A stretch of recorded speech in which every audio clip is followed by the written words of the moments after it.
Students, तो अभी तक आपने 12th क्लास की मैथमेटिक्स के अंदर चैप्टर नंबर 3 मैट्रिक्स के अंदर आपने मैट्रिक्स की परिभाषा, मैट्रिक्स के प्रकार और दो अवयव समान कब होते हैं ये चीज़ आपने पढ़ी है।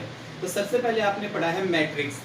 तो मैट्रिक्स यानी अवयव क्या होता है? अवयव जो है वो पंक्तियों और स्तंभों का एक सुनिश्चित आयताकार क्रम के विन्यास होता है। यानी किसी फलन को एक आयताकार क्रम के विन्यास में लिखा जाता है, उन्हें क्या कहते हैं? अपन मैट्रिक्स कहते हैं। उसके बाद में है अवयव की कोटि। तो कोटि, किसी भी अवयवी कोटि जो होती है वो m गुना n प्रकार की होती है, जहाँ पे m पंक्तियों की संख्या और n जो होती है वो स्तंभों की संख्या होती है। उसके बाद में आपने पढ़ा था अवयव के प्रकार। तो अवयव के प्रकार में आपने पढ़ा था स्तंभ अवयव, ऐसा अवयव जिसमें केवल एक ही स्तंभ हो उसे स्तंभ अवयव कहते हैं। फिर सेकंड था आपके पास पंक्ति अवयव, ऐसा अवयव जिसमें केवल एक ही पंक्ति हो उसे पंक्ति अवयव कहते हैं। उसके बाद में आपने पढ़ा वर्ग अवयव। तो वर्ग अवयव क्या होता है? ऐसा अवयव जिसमें पंक्तियों व स्तंभों की संख्या समान होती है, उन्हें क्या कहते हैं? वर्ग अवयव कहते हैं।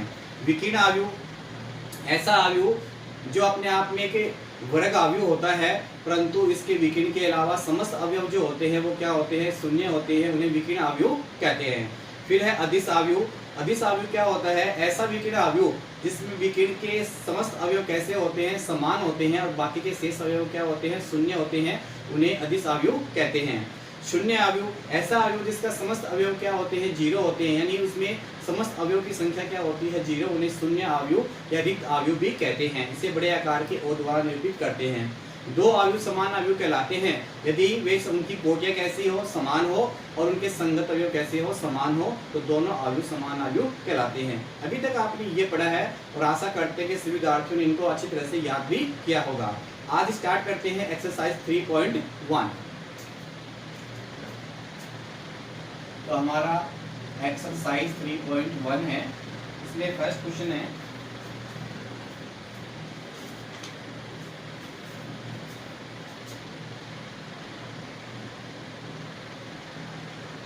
अवयव a बराबर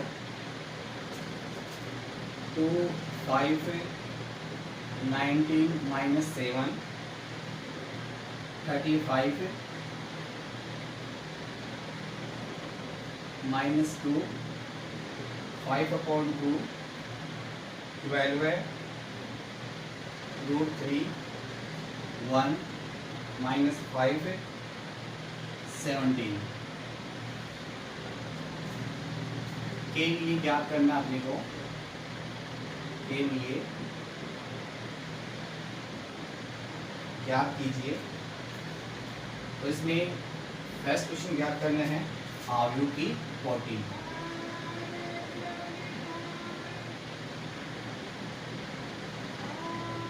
सेकंड है अवयव की संख्या या अवयव की संख्या, कितने इसमें अवयव हैं। थर्ड ज्ञात करना अपने को अवयव A13, A21, A33, A24, A23, ये अपने को ज्ञात करना है। तो सबसे पहले तो आपको एक अवयव दे रखा है, उस अवयव में आपको क्या निकालना है? अवयव की कोटि। तो कोटि कैसे ज्ञात करते हैं? किसी भी अवयव कोटि क्या होती है? n गुना n प्रकार की होती है। तो यहाँ पे अवयव कोटि क्या है? अवयव की कोटि n गुना n। n का मतलब क्या होता है? पंक्तियों की संख्या।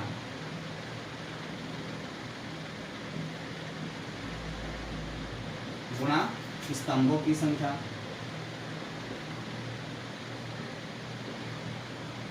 तो आप देख लो अवयव के अंदर कितनी पंक्तियां हैं? 1, 2, 3, यानी ये आपके लिए क्या हो जाएगा? R1, ये आपके लिए R2 और ये आपके लिए R3। ये आपके लिए क्या हो जाएगा? C1, C2, C3 और C4। यानी इसमें 3 तो क्या है? पंक्तियां हैं, और 4 क्या है? स्तंभ। तो इसका कोटि या अवयव का प्रकार जो है, क्रम है, वो कितना हो जाएगा? 3 गुना 4, जहाँ पे 3 तो पंक्तियां और 4 क्या है? स्तंभ है। फिर आप देखोगे यहाँ पे इसमें सेकंड है अवयवों की संख्या।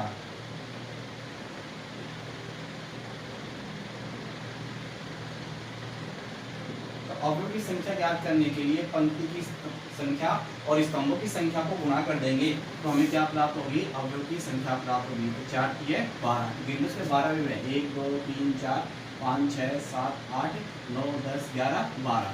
तो अवयव और पंक्तियों की संख्या को गुणनफल करने के बाद में जो संख्या प्राप्त होती है वो क्या होती है, अवयव की संख्या होती है। थर्ड है अपने पास A13। तो A13 ज्ञात करने के लिए आप कल्पना करोगे, देखो कि हमारे पास क्या होगा, A11 A12 A13 A14, फिर ये A21।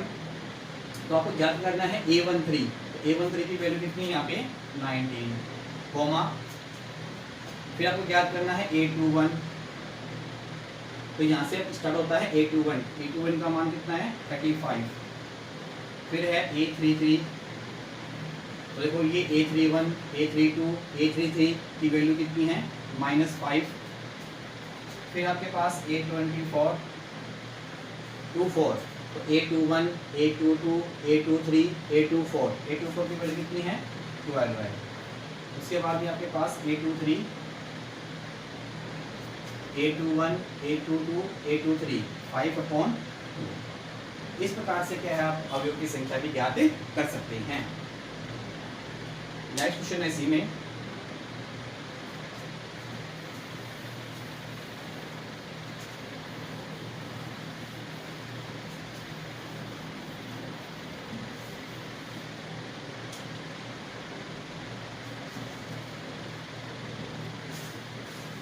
क्वेश्चन नंबर 2 है आपके पास,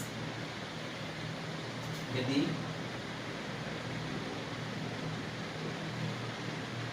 किसी आयु में 24 अवयव हैं तो इसकी सभी संभव कोटियां क्या हैं।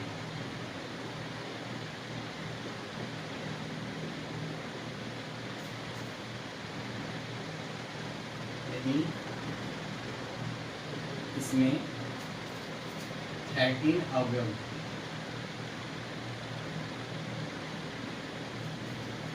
हो तो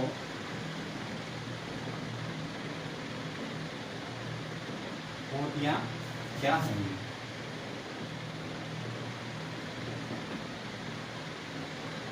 देखो आंसर इसमें, यदि किसी आयु में 24 अवयव हैं तो इसकी संभाव कोटियां क्या होंगी,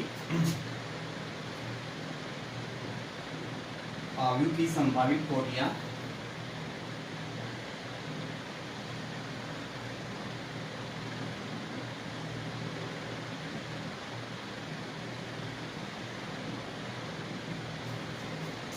एक गुणा 24, 2 गुणा 12, 3 गुणा 8, 4 गुणा 6, 6 गुणा 4, उसके बाद में 12 गुणा 2 और 24 गुणा 1 होंगे। देखो इन सभी के अंदर अवयव की संख्या 24 ही रहेगी। 1 गुणा 24 यानी इसमें एक पंक्ति है, 24 क्या स्तंभ है, 2 पंक्ति है, 12 स्तंभ है, 3 पंक्ति है, 8 स्तंभ है, 4 पंक्ति है, 6 स्तंभ है, 6 पंक्ति है, 4 स्तंभ है, 12 पंक्ति है, 2 स्तंभ है, 24 पंक्तियां और 1 स्तंभ है। तो इस प्रकार से यहाँ पे अवयव की संख्या कितनी रहेगी हमारे लिए 24 ही रहेगी।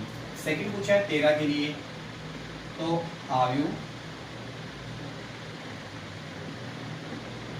की संभावित कोटियां या क्रम 13 के लिए 1 गुणा 13 या 13 गुणा 1, इसमें 2 रहेंगे हमारे पास। तो इस प्रकार से आप क्या किसी आयु की कोटियां या क्रम ज्ञात कर सकते हैं। क्वेश्चन नंबर 3 है,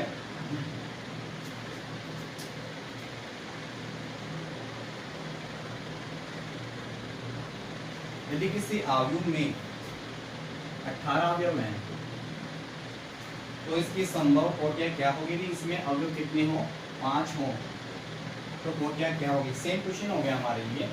अब आपके पास यहाँ पे अवयव कितने हैं 18, तो 18 के लिए आपको देखना होगा। तो देखो कैसे देखते हैं, 1 गुणा 18, 2 गुणा 9, 3 गुणा 6। उसके बाद में वो किसमें जाएगा 6 गुणा 3, 9 गुणा 2 और 18 गुणा 1 होंगे। तब अवयव की संख्या कैसे हो जाए 5। तो हमारे पास कोटि क्या होगी 1 गुणा 5 या 5 गुणा 1। नेक्स्ट क्वेश्चन है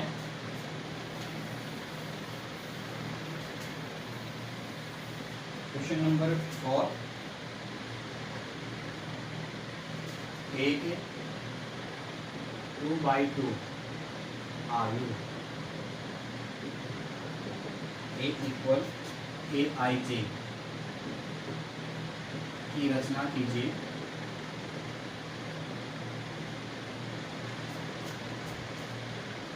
इसके अवयव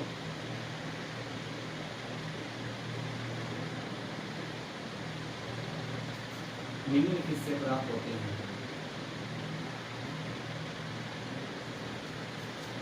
प्रकार से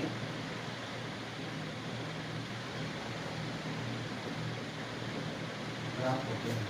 तो यहाँ से देखोगे फर्स्ट टेस्ट में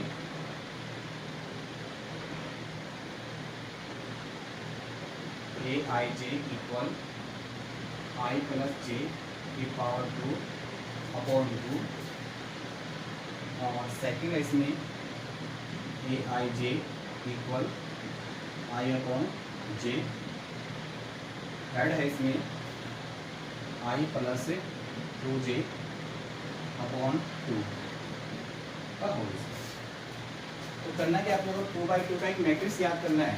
तो सबसे पहले आप मान लोगे लेट एक आयु A है AIJ, जो आपको ज्ञात करना है वो 2/2 का है, यानी जिसमें 2 पंक्तियां होंगी और 2 स्तंभ होंगे। इसमें क्रम क्या होगा A11 A12 A21 2 2, ये आपको ज्ञात करना है। तो फर्स्ट आप देखेंगे यहाँ पे इसमें आपको दे रखा है AIJ equal I plus J की पावर 2 अपॉन 2। तो आपको निकालना पहले A11 निकालना है। A11 ज्ञात करने के लिए I के स्थान पे 1 रखना है, यानी I का मान 1 है और J का मान 1 है। तो 1 + 1 का होल स्क्वायर अपॉन 2, फिर 2 की पावर 2 कितना बन जाएगा 4/2 इक्वल 2। इसी प्रकार से आप A12 निकालोगे तो यहाँ पे I का मान तो 1 है और J का मान 2 है, तो 1 + 2 का होल स्क्वायर और अपॉन कितना जाएगा 2, तो 9/2। इसी प्रकार से A21 ज्ञात करेंगे तो यहाँ पे I का मान 2 हो जाएगा, Z का मान 1 का होल स्क्वायर अपॉन 2 इक्वल 9/2। इसी प्रकार से A22 ज्ञात करेंगे तो 2 + 2 का होल स्क्वायर अपॉन 2, तो 2 + 2 4, 4 का वर्ग 16, 16/2 बराबर 8। तो इस प्रकार से आपका आयु जो है वो क्या प्राप्त हो जाएगा, हमें यहाँ पे मान रख दोगे। A11 का मान कितना हमारे पास 2, A12 का मान 9/2, 9/2 और 8। ये हमारे पास क्या है 2/2 का मैट्रिक्स से प्राप्त हो गया। ये आपका इसमें फर्स्ट हो गया। इसी में आपके पास सेकंड है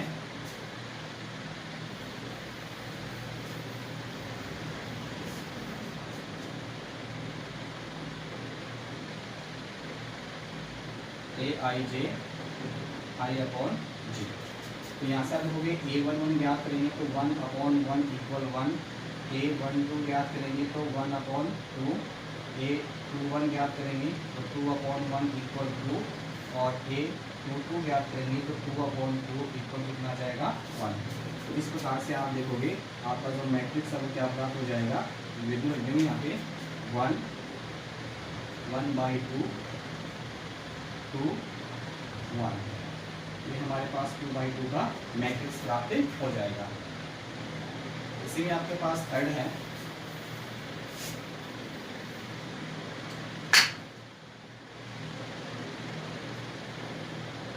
AIJ equal I plus 2J का होल स्क्वायर अपॉन 2। सॉल्यूशन करते हैं। यहाँ पे A11 I + 2 × 1 का होल स्क्वायर अपॉन 2। तो 2 एकम 2 और 1 3, 3 का वर्ग कितना हो जाएगा 9, 9/2। A12 1 प्लस 2 इंटू 2/2 का होल स्क्वायर है। 2 दूनी 4 1 5, 5 का वर्ग 25/2। इसी प्रकार से आपको A21 ज्ञात करना है, तो 2 प्लस 2 इंटू 1 का होल स्क्वायर अपॉन 2। यहाँ पे देखोगे 2 और 2 कितने हो जाएंगे 4, 4 का वर्ग 16, 16 में 2 का वर्ग कितना आ जाएगा 8। इसी प्रकार से आपको A22 ज्ञात करना है, तो 2 प्लस 2 गुणा 2 का होल स्क्वायर अपॉन कितना है 2। 2 दूनी 4, 4 और 2 6, 6 का वर्ग 36/2 यानी 18। इस प्रकार से आपका आलू ये जो है वो आपको क्या प्राप्त हो जाएगा, यहाँ पे 9/2 A11 की वैल्यू, A12 की वैल्यू 25.2, A21 की वैल्यू 8 और A22 की वैल्यू 18। इस प्रकार से आपको क्या यहाँ पे 2/2 का मैट्रिक्स प्राप्त हो जाएगा। इस प्रकार से आज आपने एक्सरसाइज 3.1 में 4 क्वेश्चन कंप्लीट कर लिए और आशा करते हैं सभी विद्यार्थियों को समझ में भी आया होगा। सभी विद्यार्थी को रफ में निकाले और रफ में निकालने के बाद में पेन में नोट करें और उसे व्हाट्सएप के माध्यम से चेक कराएं। Okay bye, thank you.